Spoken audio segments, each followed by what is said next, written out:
ପିଲାମାନେ ଆଜି ଆମେ ଯୋଗ କ୍ରିୟା ଶିଖିବା। 2 ଅଙ୍କ ବିଶିଷ୍ଟ ସଂଖ୍ୟା ସହିତ 1 ଅଙ୍କ ବିଶିଷ୍ଟ ସଂଖ୍ୟା ଯୋଗ କରିବା। ଆଚ୍ଛା, ଆମ 1 ଅଙ୍କ ବିଶିଷ୍ଟ ସଂଖ୍ୟା ତୁମେ ଆଗରୁ ଜାଣିଛ। 1 ଠାରୁ 9 ପର୍ଯ୍ୟନ୍ତ ହେଉଛି 1 ଅଙ୍କ ବିଶିଷ୍ଟ ସଂଖ୍ୟା।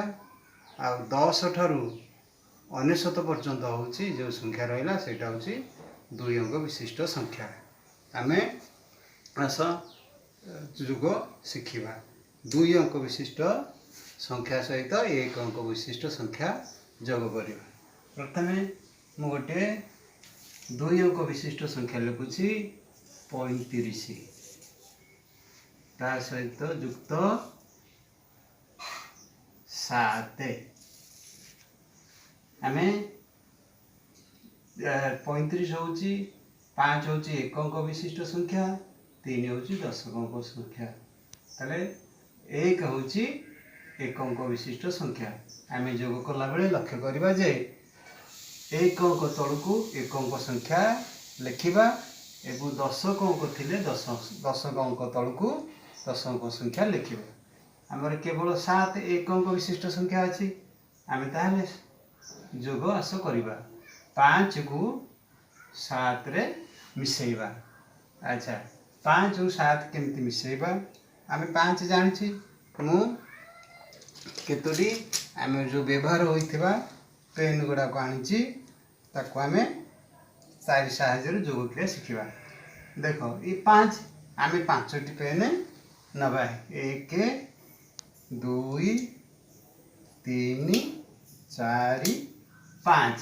ଏ 5କୁ 5ଟି ପେନ୍ ନେଲି, ରଖିଦେବା। ତାପରେ ତା ତଳକୁ 7 ଅଛି, 7ଟି ପେନ୍ ନେବା। 1 2 3 4 5 6 7। ଏଟାକୁ ଅଲଗା ରଖିବା। ବର୍ତ୍ତମାନ ଆମକୁ ମିଶ୍ରଣ କରୁଛେ ଆମେ। ତାହେଲେ 5 ଏଠି ଲେଖା ହେଉଛି 35 1 ଅଙ୍କ 5। 5କୁ 7ରେ ମିଶାଇବା। 5ଟି ପେନ୍, ଇଏ 7ଟି ପେନ୍ ଆମେ ମିଶାଇଦେବା ଏକାଠି। ମିଶ୍ରଣ ମାନେ ମିଶାଇଦେବା, ଏକାଠି ମିଶାଇଦେବା। ତାପରେ ଗଣିବା। 1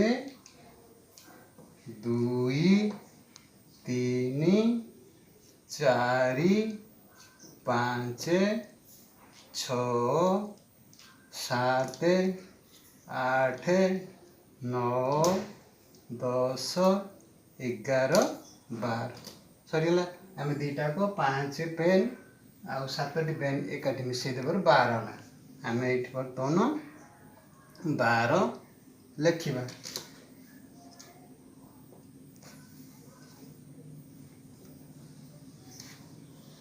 ଲେଖିବା। ଏଠି 12 ଲେଖିବା। ଆମର ଏକକ ସଂଖ୍ୟା ଏଇଟା। ଆମେ 1ରେ 2 12। ତେଣୁ 12ରେ 2ଟା ହେଉଛି ଏକକ ଘର, 1ଟା ହେଉଛି 10 ଘର। ତାହେଲେ ଏଠି 2 ରଖି 1 ଏପଟକୁ ଆଣିବ। ଏଇଠି 1କୁ ଏପଟକୁ ଆଣିବ। ତାପରେ ଏଠି ମିଶାଇ ଦେବ। 3 ସେମିତି 3ଟି ପେନ୍, 3ଟି ପେନ୍ ନେବା। 1 2 3। ତା ଦେହରେ 1 ଅଛି, ଏପଟୁ 1 10 ହେଇଥିଲା। ତାପରେ 1 ମିଶିଲା, କେତେ ହେଲା? 4। ଆମେ ଏଇଠି 10 ଘର ତଳେ 4 ଲେଖିଦେବେ। ତାହେଲେ କେତେ ହେଲା? 4ରେ 2 42। 4 10 2।